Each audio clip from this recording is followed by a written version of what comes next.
ரொம்ப பசிக்குதே. ஏய் அண்ணே எப்பவுமே நான் தானே வாங்கி தரேன். இனி அண்ணனுக்காக ஏதாவது ஒன்று வாங்கி தயா. என்னண்ணே இப்படி அசிங்கப்படுத்துற? உனக்கு இல்லாததா? வாணே நான் வாங்கி தரேன் வாணே. ம் அண்ணே இந்தாண்ணே உனக்கு என்ன வேணுமோ ஆர்டர் பண்ணிக்கோண்ணே.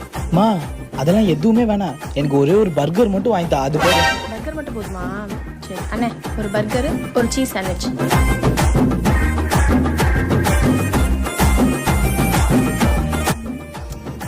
கிளாரிட்டியே நல்லா இல்லை. அண்ணே உன் ஃபோன் கூட. போனா இந்தா.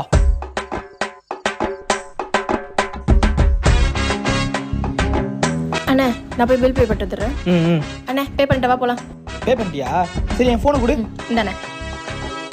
என்னது 139 ரூபா டெபிட்டடா? ஏய் யார் காசுக்கு நீ பே பண்ண? உன் அக்கௌண்ட்ல இருந்து தானே பண்ணேன். ஏய் உன்னதாண்டி வாங்கி தர சொன்னா, எதுக்கு என் காசு செலவு பண்ண? அண்ணே என்ன உன் காசு என் காசுன்னு பிரிச்சு பேசுற? எல்லாம் நம்ம காசுண்ணே. வா போலாம். உன்ன